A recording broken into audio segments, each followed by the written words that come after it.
भाजपा प्रदेशाध्यक्ष रवींद्र चव्हाण यांच्या विलासरावांसंदर्भातल्या विधानानंतर राजकारण तापलं। भाजपकडून विलासरावांच्या आठवणी पुसण्याचा प्रयत्न काँग्रेसचे नेते अमित देशमुख यांनी हल्लाबोल केला। विलासराव आणि लातूरकरांचं नातं हे अतूट आहे असं सुद्धा अमित देशमुखांनी म्हटलंय। मतदानातून भाजपला उत्तर द्या असं आवाहन त्यांनी लातूरकरांना केलेलं आहे। तर मुख्यमंत्री देवेंद्र फडणवीस यांनी लातूरच्या प्रचार सभेमध्ये भाजपा प्रदेशाध्यक्ष रवींद्र चव्हाण यांनी विलासराव देशमुख यांच्याबद्दल केलेल्या वक्तव्यानंतर सारवासारव करण्याचा प्रयत्न सुद्धा केला। त्यानंतर आता काँग्रेसचे आमदार अमित देशमुख यांनी तीव्र प्रतिक्रिया दिलेली आहे। भाजपचे नेते आपल्या नेत्यांच्या आठवणी पुसून टाकायला निघालेले आहेत।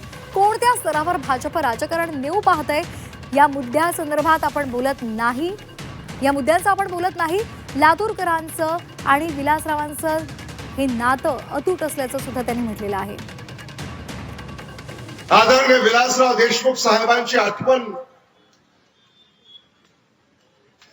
पुसण्याची भाषा ते करतात।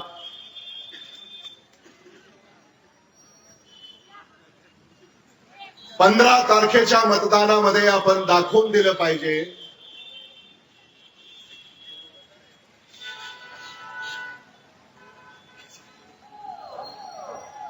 लातूरकर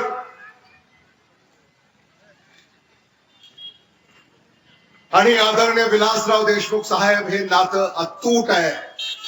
की आदरणीय विलासराव देशमुख साहेबांची आठवण तुम्हाला पुसता येणार नाही। किंबहुना